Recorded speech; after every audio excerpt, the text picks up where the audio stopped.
특징이라는 거예요. 그래서 오늘 본문 말씀은 네 개의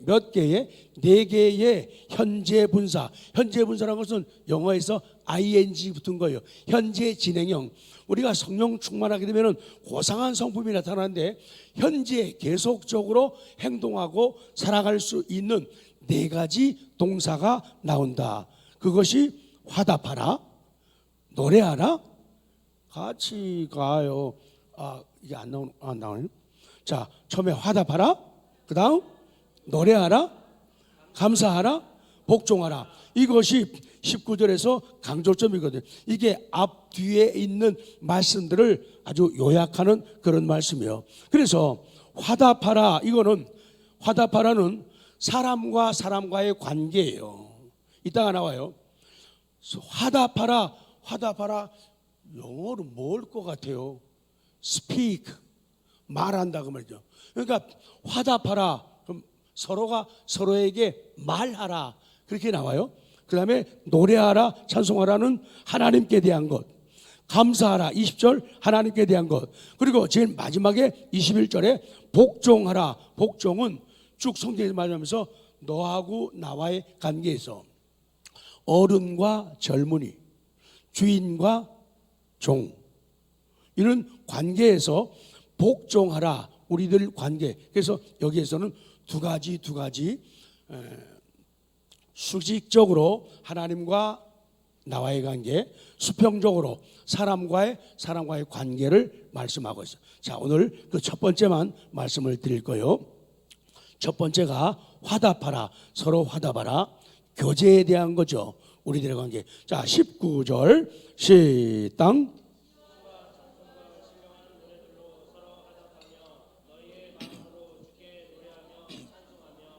아멘. 제 목소리 성대가 안 좋은 줄 아시고 여러분들이 다 해주시네요. 감사해요. 거기에 보면은 서로 화답하며 그러죠. 거기 나오죠. Speak to one another. 서로가 서로에게 말하라. 이게 화답하는 거예요. 서로 화답하라. 그 말은 서로가 서로에게 말하라. 사도 바울은요, 하나님께 찬양을 올리면서 성도들에게 서로 화답하라, 마음으로 찬양하라고 요구하고 있어요. 찬양이라고 하는 것은 그리스도교에 대한 거죠. 그리고 서로에 대한 것이 어우러지는 거예요. 잘하는 찬양은 하나님께 대한 것, 또 사람과 사람 서로에 대한 것이 어우러지는 것이 바른 찬양이에요. 그래서 주님께 올려지는 찬송이 있고 주님을 찬양하지만 서로 함께 불러야 할 찬송이 있어요. 함께 불러야 할 찬송, 서로가 함께 부르는 영적인 노래가 있는 거예요. 그리고 무엇보다도 중요한 것은 입술로만의 찬양이 아니라 너희 마음으로요, 마음으로 드려지는 찬양이어야 된다. 자, 그래서 우리가 교회에서 예배 드릴 때 많은 찬송을 부릅니다. 독창도 있지만은 사실 가장 아름답고 성숙한 것은 독창이 아니라 합창이에요. 그리고 이것을 요사이는 그렇게 많이 사용하는데 옛날 구약시대 때 히브리 민족들은 이것을 많이 사용했죠. 특히 시편을 중심으로 해가지고. 그리고 시간이 가고 세월이 가면서 교회 역사가 진행되면서 이 교창이라는 것을 참 많이 해왔어요. 지금 시대는 그게 많지 않은데 가톨릭에는 아직도 이런 현상들이 많이 모습들이 남아 있어요. 굉장히 아름다운 그런 모습이 되는 거예요. 그래서 교회 생활에 있어서의 이 찬송은 교회 공동체가 모여서 교제하는 데 있어서 매우 중요한 요소라는 거예요. 그래서 교창하는 것, 화답하여, 그러니까 되게 이런 거죠. 한 사람이 찬양하면은 그 다음 사람이 받아서 화답해서 찬양한다. 그래서 요새 말로는 응창이라죠. 응하여 부른다. 그래서 응창하기도 하고 또 같은 걸 반복해서 따라하기도 하고, 이 한 사람이 혹은 성가대가 찬양을 부르면은 다른 멜로디로 다른 사람들이 그 다른 음을 가지고 노래하면서 따로따로 노래하는 것 같은데 같이 노래하면서 화음을 또 이뤄요. 이런 아름다운 신앙의 모습이 있는 거예요. 성령 충만한 사람은 시나 찬송이나 신령한 노래를 부르는 공적 예배를 통해서 이루어지는 성도의 교제, 코이노니아 펠로우십, 이걸 중시한다. 그러면서 성도 간의 교제를 나누는 거예요. 그래서 노래하는 것을 말하는 것으로 말씀하거든요. 그러니까 이 사람이 이렇게 노래할 적에 다른 사람들이 다른 사람들이 거기에 맞춰 가지고 반응하는 노래를 부르는 것은 너무 훌륭한 모습이에요. 그러니까 스피크, 말을 한다고 하는 의미에서도 서로 성도들이 대화하고 생활할 적에 남이 말할 적에 그것을 받아가지고 또 아름답게 하는 것, 스피크하는 것, 이것은 굉장히 아름다운 예배의 모습이다. 자, 그러면서 시에 대한 말씀, 작은 A, 시로 서로 화답하라. 19절 강조합니다. 시작. 시와 찬송과 신령한 노래들로 서로 화답하라. 그 아멘. 시로 서로 화답하라는 거예요. 시. 이 시는 이름 그대로 시, 노래, 그걸 말해요. 시편을 음악적으로 읽는 것, 이게 시예요. 이게 노래예요. 이게 기도예요. 쭉 내려갑니다. 시편은 구약 시편 저자 다윗의 양식을 따라 만들어진 기독교 찬송을 가리키는 거예요. 오늘 본문에 나오고 있는 이 시는 시편에 수록된 경건한 시를 의미합니다. 그러나 이 단어를, 시를 구약의 시편이나 찬송시라고 제한할 필요는 없어요. 이 단어 시라고 하는 말은 하나님을 찬양하는 모든 종류의 노래를 뜻한다. 그래서 오늘날도 하나님의 은혜 받은 사람 누구? 성령 충만한 사람 누구? 성령 충만한 사람들은 그 은혜 가운데서 이런 아름다운 신앙의 고백들을 글로 써내는 거예요. 그거를 노래로 써내는 거예요. 그래서 노래하기 쉽게 편하게 정형시에다가 맞춰가지고 시를 써요. 그래가지고 그 시에 맞춰가지고 노래를 만들어가지고 부르는 이런 노래들이 다 포함된다. 그렇기 때문에 성령 충만한 사람들은 이 시편을 즐거워하고 또 시를 써내려가는 것을 즐거워한다. 그게 자기의 신앙 고백이고 감사의 표현이 되고 하나님께 영광이 된다. 성령으로 충만한 사람들은 시편을 쓰고 작곡하였고 시편의 형태로 경건한 시를 쓸 수 있다는 것을 가르쳐 주는 거예요. 그래서 믿음이 들어가면 뭐라고요? 은혜를 받으면 뭐라고요? 성령 충만하면 뭐라고요? 사람은 글을 쓰게 되어 있어요. 성경의 모든 저자들도 다 글을 써가지고 편지를 써가지고 오늘 후대에 하나님의 뜻을 보여주고 나타내죠. 그래서 글 쓰는 거, 펜을 잡는 거 아주 중요해요. 문자를 사용해가지고 감사의 글들을 쓰는 거 아주 중요하다. 자, 반복을 합니다. 교회에서는 예배 드릴 때 우리는 많은 찬송을 부릅니다.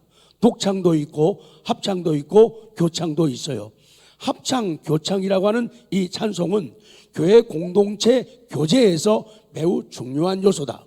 그래서 교창, 즉 화답하여 찬양하고 교제하는 것을 매우 중요하게 생각해야 한다.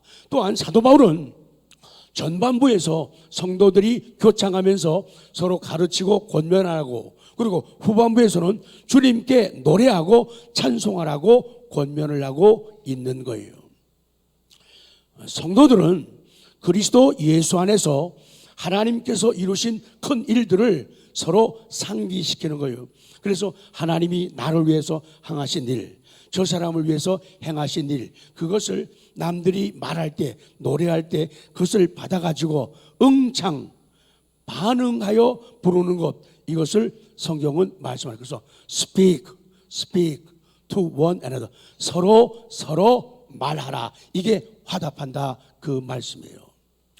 성령 충만함을 받은 성도들은 마음을 다하고 전심으로 주님을 찬양합니다. 우리의 찬양은 예수 그리스도에 대한 찬양과 두 가지라 그랬어요. 하나는 그리스도에 대한 찬양, 또 한 가지는 성도들을 위한 교훈이 함께 녹여져 있어요. 그래서 우리가 찬송가를 보더라도 하나님께 드리는 직접적인 찬송이 있어요. 뭐가 있다고요? 직접적인 찬송. 그리고 간접적인 찬송이 있어요. 그것은 우리가 구원받고 은혜에 감사해서 무슨 결심하고 결단하고 섬기겠습니다, 봉사하겠습니다, 이런 결의를 나타내는 것, 이런 걸 갖다가 간접 찬송이라고 해요. 이 간접 찬송은 교육적인 내용을 포함하고 있는 거죠. 그래서 신앙 교육을 위해서, 신앙 교육의 전수를 위해서 이런 찬송이 필요한 거예요. 그래서 우리들이 모여가지고 서로가 one another, 서로가 말하는 것, 찬송하는 것, 스피크하는 것, 이것은 하나님이 원하시는 아름다운 모습이다, 그거예요. 그러기에 찬양은 이중적 기능과 목적이 있다. 자, 우리의 찬양이 수평적이고, 이거는 수직, 수평은 사람과 사람 관계라 그 말이에요. 수평적이고 공동체적이라는 것을 충족시키기 위해서는 고려할 게 하나 있어요. 그게 뭐냐? 나 외에 다른 성도들의 상황을 고려해야 된다는 거예요. 나만 좋고 나만 기쁘면 안 된다, 그 말이죠. 그래서 수직적인 하나님의 관계에서 어떤 감동과 또 내 성향으로 인해서 찬양의 방법이나 정도를 내 기준에 맞추어 표현하게 되면 다른 성도들에게 거북함이나 힘겨움을 줄 수가 있기 때문에 그런 것이 덜 느껴지도록 조심을 해야 된다. 그러나 영적인 것은 받지 못한 사람들은 이해를 못하기 때문에 그럼에도 불구하고 신앙 안에서 고집스럽게 아름답게 계속 사용할 줄 알아야 된다. 찬양은 서로, 지금 첫 번째 거는 서로 화답하는 거예요. 내가 하면은 딴 사람이 받아서 응창을, 교창을 해야 돼요. 서로 화답하는 것이지 혼자만의 감정 표출이 아니다, 그 말씀이거든요. 그 다음 작은 비. 두 번째는 뭐죠? 찬송으로 서로 화답하라. 찬송, 힘, 찬송이 힘이에요. 힘스, 찬송. 이 단어 찬송이라고 하는 말은 하나님께서 이루신 구원과 그 구원을 이루신 유월절 찬미와 관련해서 많이 사용이 되었어요. 그래서 이 찬송이라고 하는 말은 그리스도 안에서 하나님께서 이루신 구원에 관한 노래, 누구 안에서? 그리스도 안에서 누가 이루신? 하나님께서 이루신 구원의 노래, 이걸 갖다가 찬송이라고 해요. 재미있는 게 찬송이라고 말을 여러 가지 단어를 쓰지만은 찬송한다는 말 가운데 하나는 우리가 프레이즈라고 하는 말을 써요. 프레이즈라는 말은요, 찬송한다는 뜻도 있고 자랑한다는 뜻도 있어요. 그러니까 하나님을 찬송한다, 그 말은 하나님을 뭐 하는 거예요? 자랑하는 거예요. 하나님을 자랑해요. 하나님을 자랑하고 뽐내고 의시되는 거예요. 내가 믿는 하나님, 날 사랑하신 하나님은 이렇게 귀하고 이렇게 좋은 분이야. 그 자랑하는 게 찬양이에요. 프레이즈가 된다, 그 말씀이에요. 그래서 찬송은 본질적으로 하나님을 기리는 노래이고 하나님에 관한 노래이고 거룩하고도 시적인 곡이다, 그런 간증을 합니다. 그리고 사도 바울의 뒤를 이었던 어거스틴이 그런 찬송에 대한 고백을 하죠. 찬송에 대한 정의가 비슷해요. 찬송은 반드시 하나님을 송축하는 것이어야 한다. 그렇기 때문에 찬송은 반드시 삼위일체 하나님을 향한 것이어야 한다. 그리고 그 하나님께서 이루신 구원 사역이 반드시 나타나는, 구원 사역이 나타나는 음악적 요소를 지닌 악곡이 찬송이다. 그래서 여기에, 그래서 많은 경우에 어떤 찬송들은요, 하나님이 빠진 찬송들이 너무 많아요. 그리스도가 빠진 찬송이, 십자가가 빠진 찬송이 너무 많아요. 이것은 본질적으로 찬송이 아니다. 전에 옛날에는 찬송가 안 해도 굉장히 가사가 의미 있고 좋은 것 같은데 하나님이 없고 십자가가 없는, 구원이 없는 그런 찬송, 그건 나중에 다 빼버렸죠. 빼야 되고. 자, 마지막에 처음에는 시, 두 번째는 찬송, 마지막에는 신령한 노래들로 서로 화답하라. 화답한다는 말은요, 사람과 사람끼리 하는 거예요. 스피크하는 거예요. 말하는 거예요. 그래서 말해야 된다. 신령한 노래들로 서로 화답하라. 이 사도 바울이 말하는 신령한 노래는 단순히 성스러운 노래 그게 아니에요. 이 노래는 영혼의 노래예요.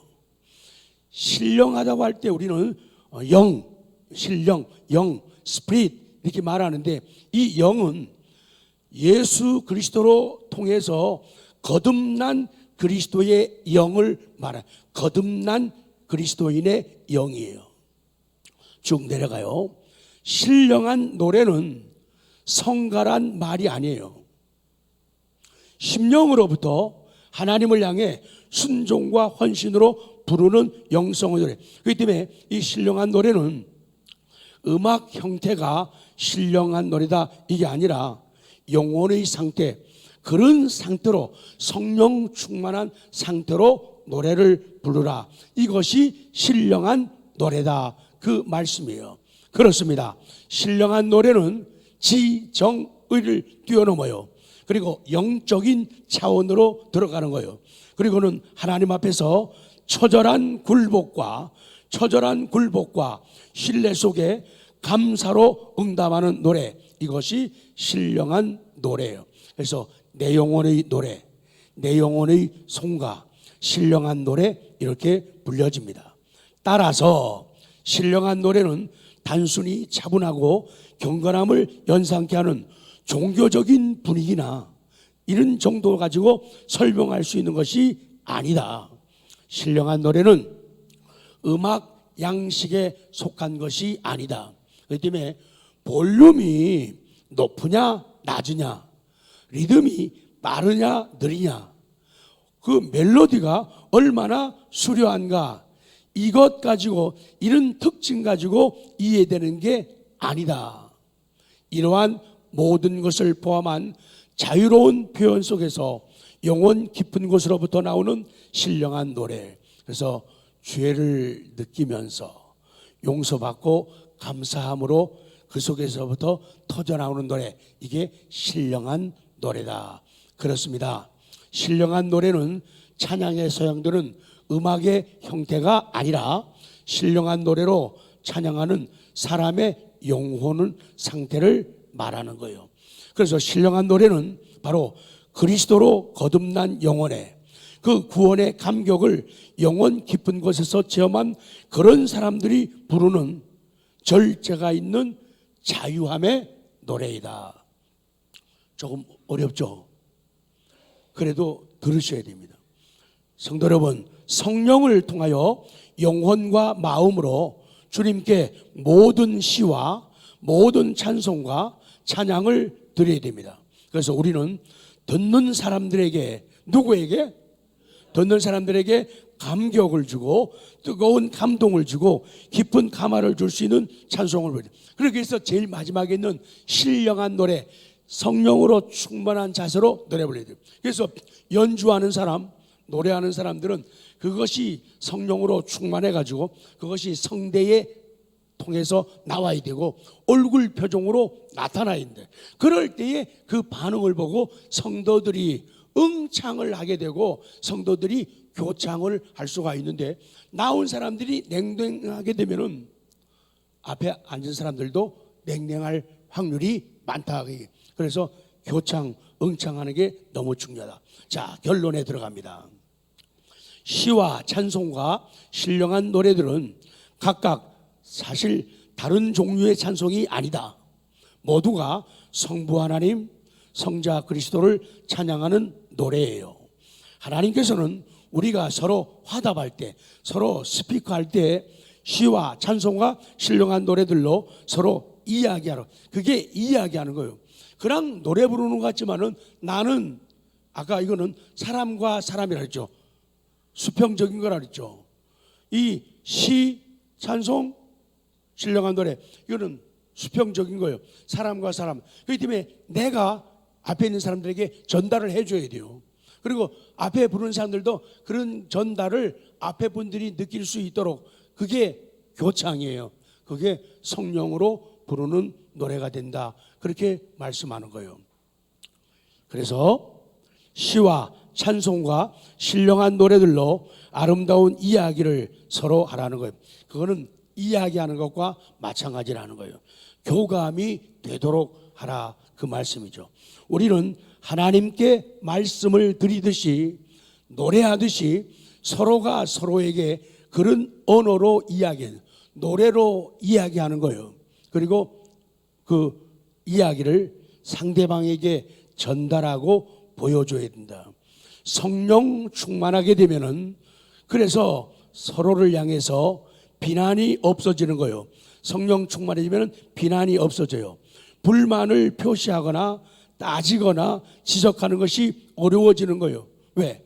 고상한 성품이 나타나니까. 고상한 성품은 내가 중요하고 다른 사람이 중요하다. 그걸 깨닫는 것. 그게 엘레강스한, 스타일리시한 그런 인품이고 성품이 된다, 그 말씀이에요. 그래서 성령 충만하게 되면은 서로를 향해서 격려하는 거예요. 따뜻한 말을 하는 거예요. 허물을 덮어주는 거예요. 위로의 사람이 되는 거예요. 그렇기 위해서는 가정과 교회가 안식처가 되어야 돼요. 집안이 변화되지 않으면 교회 절대로 안 변해요. 교회 사람들이, 성도들이 집에 가서 잘해야 돼요. 집에 가서 기도가 없고 말씀이 없고 교제가 없는데 그런 영혼들이 교회에 몰려오게 되면은 인간적인 마음 가지고 교회에 몰려오잖아요. 그러면은 인간적인 교제만 이루어지는 거예요. 처음에는 달콤하지만은 나중에 가서는 쓰거워지는 거예요. 재미가 없고 갑갑하고 답답해진다는 거예요. 그래서 가정 생활을 잘해야지 교회 생활이 산다. 또 역으로 교회 생활이 살게 되면은 가정 생활이 산다. 왜? 식구들을 귀하게 보고 어여삐 보는 마음이 생기거든요. 그러면 가정 천국이 이루어져요. 가정 천국이 이루어지면은 그 마음, 그 사랑 가지고 교회 오니까 교회 천국, 구역 천국이 이루어지는 거예요. 그래서 뭐 꼴 보기 싫어, 이거 있을 수가 없는 거예요. 있을 수가 없는 거예요. 서로에게 격려와 위로와 용기를 주는 곳, 거기가 가정이고 거기가 교회다. 안 그래도 요새 얼마나 힘들어요. 안 그래도 고생하고 힘을 다 빼가지고 그리고 퇴근해서 집에 왔는데 집에 와서 위로가 없으면 안 돼요.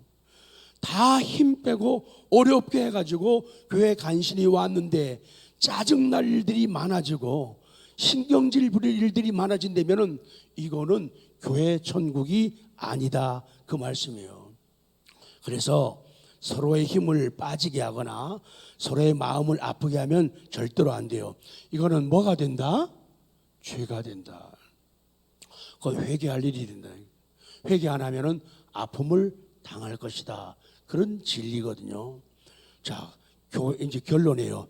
교회 홈피나 우리 헤븐스튜 선교회 카페, 참 난 그 속을 잘 모르겠어요. 저는 오늘도 고정관념이 정말 깨져가지고 다시 시작하는 사람들이 몇 사람만 늘면 좋겠어요. 왜냐? 한번 보시죠. 홈페이지나 우리 헤븐스튜 선교회 카페에 들어가면요, 거기에는 미움, 다툼, 시기, 질투가 없어요. 온통 설교 목사님이 한 것 거기에서 중요한 부분 3분, 5분짜리 해가지고 다시금 가다듬고 거기에 대한 설교 내용 본문이 그대로 적혀 나와요. 그리고 하루하루 새벽 큐티를 하면서 그 말씀을 미리미리 적어가면서 묵상해요. 그러니까 새벽 기도가 막 뜨거운 거예요. 왜? 다 성경을 미리 적고 큐티하고 교재 읽어보고 그러고 하자니까 말씀이 귀에 쏙쏙 들어오는 거예요. 하고 성경을 써. 제가 아무리 바쁘고 힘들고 귀찮아도 답글 거의 안 빼려고 애를 써요. 그러면 그 답글 다 쓰는데 사람들이요, 한번 칭찬해봐요. 목사님 대단해요. 시작. 보고 대단하대요.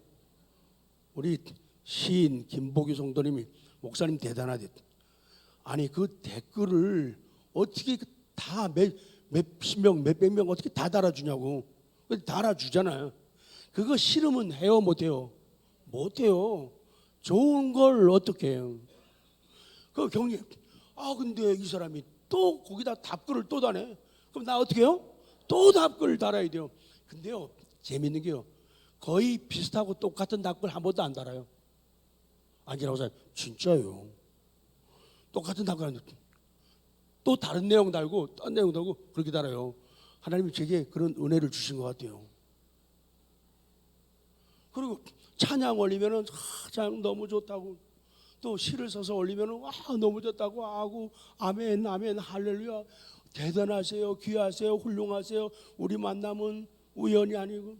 노사연은 왜 나와? 손 칭찬, 인정, 사랑, 그리고 먹을 거 있으면 나누고. 아니 그런데 거기 카페 안 들어오는 이유가 뭐야? 이민성 권사님 거기 안 들어오는 이유, 들어갔구나. 예를 들은 거예요. 근데 안 들어오는 이유는 뭐예요? 거기 무슨 나쁜 짓 하자는 거 아니잖아요. 하나님 높이자잖아요. 우리 서로 사랑하자는 거예요. 힘든 세상 서로 격려하면서 눈물 닦아주면서 어깨 두들기면서 가자는 거예요. 얼마나 천국 생활이. 정말 카페에 들어가면은 함께 기도하는 소리. 앞으로 이제 벌어지게 될 이 선교회가 어떤 중차대한 사명을 감당할 것인가. 하나님, 그래요.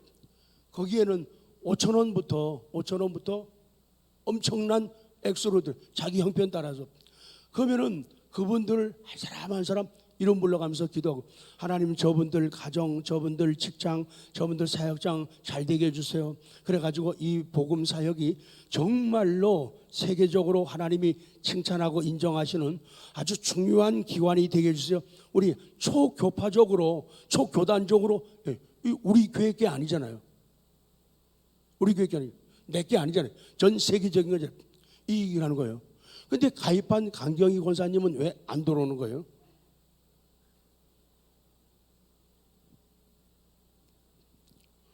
거기에는 함께 기도하는 소리가 잔뜩 들어가 있어요.